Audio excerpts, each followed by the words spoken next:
सर्वप्रथम महादेव की लिंग रूप में पूजा यहीं से आरंभ की गई थी।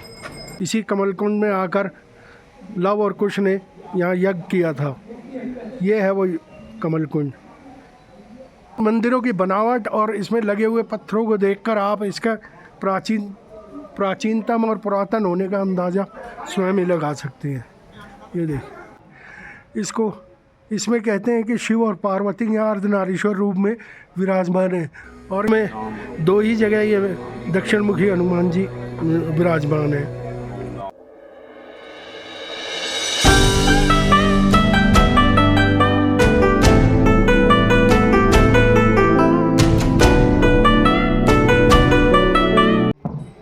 गुड मॉर्निंग, नमस्ते, सत श्री अकाल, अस्सलाम वालेकुम। नया दिन है, नई वीडियो लेकर हाजिर हैं हम आपके पास। आज हम आए हैं उत्तराखंड के एक अल्मोड़ा ज़िले में बहुत ही मशहूर जगह पर, जिसका धार्मिक, ऐतिहासिक, पौराणिक और सामाजिक महत्व भी है। इसके साथ साथ यहाँ आपको देखने को मिलेंगे वास्तुकला के बेजोड़ नमूने। जी हाँ, हम बात कर रहे हैं जागेश्वर धाम की। 125 मंदिरों का समूह है और यह धाम शिव जी को समर्पित है। यहाँ 108 मंदिर शिव जी के हैं और बाकी 17 मंदिर अन्य देवी देवताओं के हैं। कुल 125 मंदिरों का समूह है ये। तो आज हम आपको दर्शन करते हैं और आपको भी दर्शन कराते हैं इस अलौकिक जागेश्वर धाम की। जैसे ही हम जागेश्वर धाम मंदिर के मुख्य द्वार से प्रवेश लेते हैं तो आगे कुछ सीढ़ियाँ उतरकर हमें सर्वप्रथम दर्शन होते हैं महामृत्युंजय महादेव के।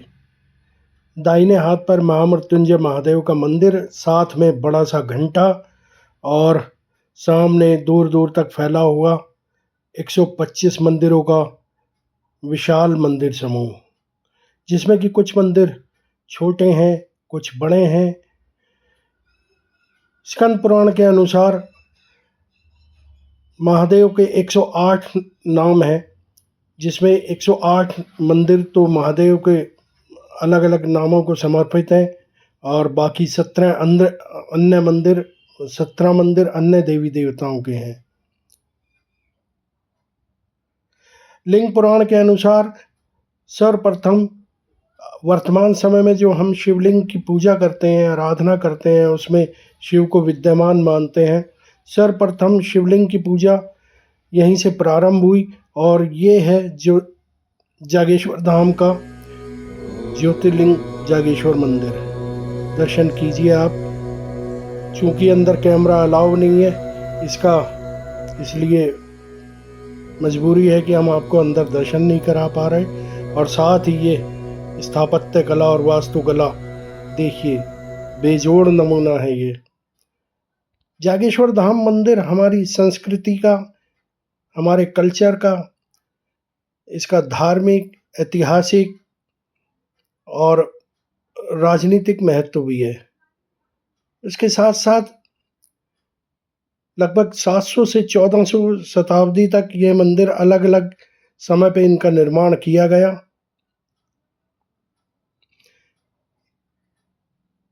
ये सामने नंदा देवी मंदिर, इनके दर्शन कीजिए। यह मंदिर शक्ति माता को समर्पित है, नंदा देवी के रूप में। इसके दाहिने हाथ पर यह कमलकुंड है। हाँ, तो मैं बता रहा था कि जागेश्वर धाम का संबंध त्रेता युग में श्री रामचंद्र जी से भी रहा है। इसी कमलकुंड के स्थान पर लव और कुश ने श्री रामचंद्र जी से युद्ध करने के पश्चात यज्ञ किया था। यह कमलकुंड इसी की याद दिलाता है।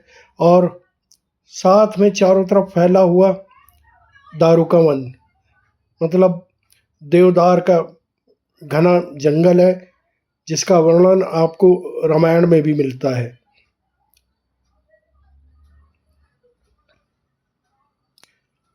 चूँकि जागेश्वर धाम मंदिर घाटी में है, इसलिए चारों तरफ ऊंचे ऊंचे देवदार के वृक्ष और उनसे घिरा हुआ यह जागेश्वर धाम बहुत ही दिव्य है। इसके पुरातन और प्राचीनतम होने का आपको सबसे अच्छा उदाहरण ये पत्थर है। ये देखिए, ये पत्थर खुद ही स्वयं में ही अपने प्राचीन और पुरातन होने का सबूत है। ये देखिए, इसे नागर शैली में निर्माण किया गया है। ये देखिए इनके पुरातन होने का और चारों तरफ फैला हुआ ये दारू का वन, देवदार के घने ऊंचे वृक्षों से। धन्य हो, अलौकिक है जागेश्वर धाम की महिमा। हर हर महादेव। ये माता अन्नपूर्णा मंदिर, माता शक्ति का एक और मंदिर। अन्नपूर्णा रूप में यहाँ माता शक्ति विराजमान है, इनके दर्शन कीजिए।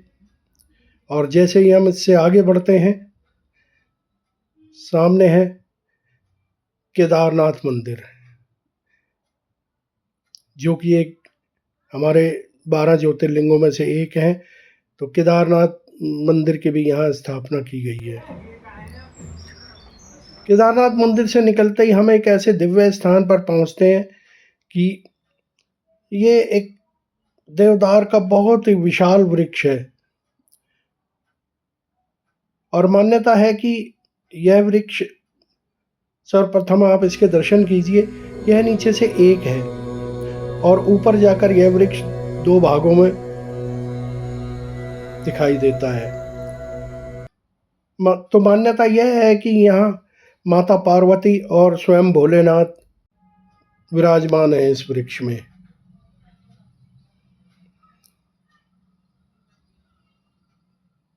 ये देखिए, दर्शन कीजिए। बहुत ही दिव्य वृक्ष है ये, और इसकी सही उम्र का अंदाज़ा लगाना भी मुश्किल है। हजारों वर्ष पुराना ये वृक्ष बताया गया है। अर्धनारीश्वर के रूप में यहाँ माता पार्वती और स्वयं भोलेनाथ इसमें विराजमान माने जाते हैं। ये देखिए,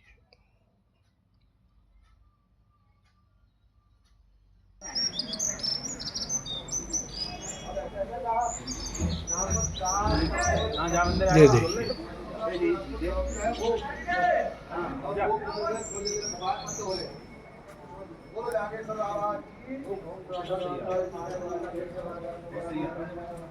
इस पेड़ का भी बहुत बड़ा इतिहास है।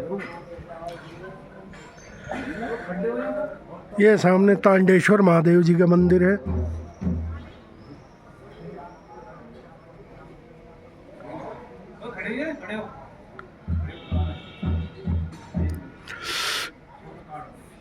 यहाँ सर्दी बहुत ज़्यादा है, जैसे कि आपको अंदाज़ा हो रहा होगा। रात में यहाँ टेम्परेचर माइनस में चला जाता है। और ये देखिए इसकी हालत में, ये देखिए, हालांकि सुबह के 9 बज चुके हैं, लेकिन अभी भी सर्दी यहाँ भरपूर है। ये लकुलेश मंदिर, लकुलेश मंदिर। इन मंदिरों का वास्तु देखिए, वास्तुकला देखिए। जैसा कि मैंने बताया, 7वीं सदी से 14वीं शताब्दी तक ये मंदिर बनाए गए हैं, और इसमें नागर शैली का इस्तेमाल किया गया है।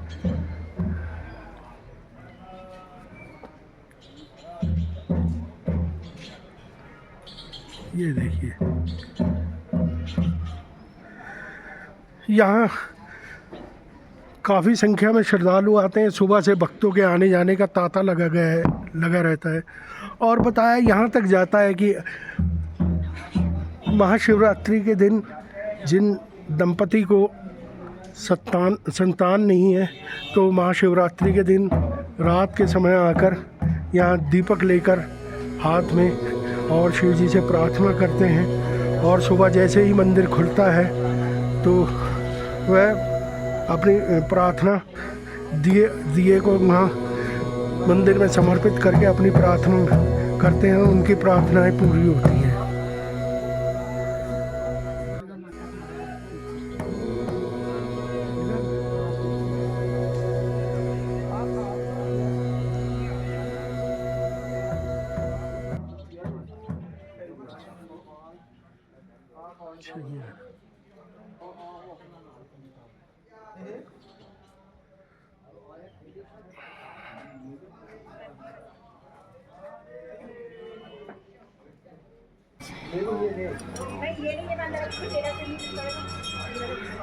और ये हनुमान जी के दर्शन कीजिए।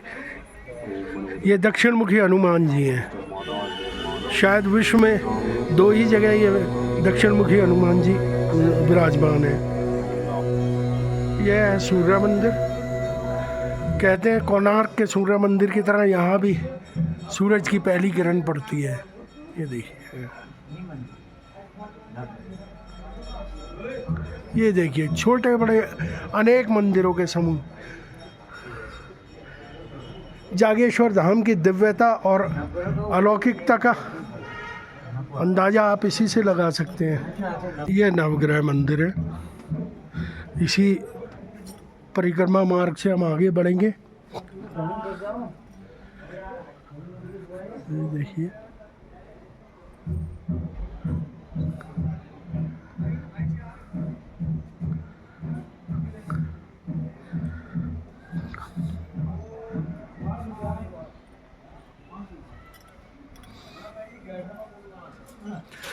और ये है पुष्टि माता मंदिर। स्कंद पुराण के अनुसार यहाँ सती माता की उंगली की अंगूठी गिरी थी, जिसके कारण यहाँ इस मंदिर का विशेष महत्व है। यह शक्तिपीठ है।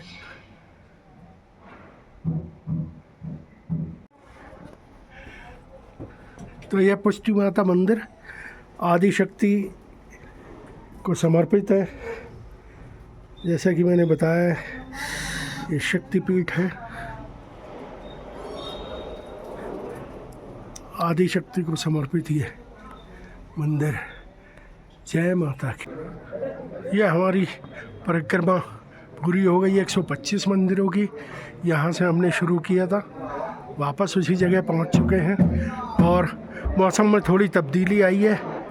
सूर्य नारायण प्रकट हो चुके हैं, जिससे कि थोड़ी राहत मिली है, वरना कड़ाके की ठंड, जैसा कि मैंने बताया, यहाँ रात में पारा -डिग्री रहता है। बहुत ही सुंदर अलौकिक पारलौकिक जगह है। मेरे ख्याल से हम में से सभी को ये कोशिश करनी चाहिए कि एक बार जागेश्वर धाम के दर्शन अवश्य करें। यहाँ महामृत्युंजय मंदिर में पूजा भी कराई जाती है, जिससे अकाल मृत्यु, बीमारी, कोई दुख या शारीरिक कष्टों का निवारण होता है। जागेश्वर धाम का बहुत ही प्राचीन महत्व है। यहाँ पौराणिक समय से पूजा अर्चना होती आई है। इतिहासकारों के अनुसार यहाँ मार्कंडेय ऋषि ने तपस्या की, सप्त ऋषि ने तपस्या की और रावण ने भी यहीं तपस्या की। इवन बताया तो यहाँ तक जाता है कि भगवान शिव ने भी यहाँ कई वर्षों तक यहाँ रहकर और तपस्या की है। और महादेव के लिंग रूप में जो पूजा अर्चना यहीं से प्रारंभ हुई थी, इसीलिए जागेश्वर धाम का विशेष ही महत्व है। मंदिर के दर्शन करने के बाद हम आ गए अपने होटल में, क्योंकि सर्दी बहुत लग रही थी और हमने नाश्ता भी नहीं किया था, तो इसलिए आकर हमने होटल में थोड़ा रेस्ट किया।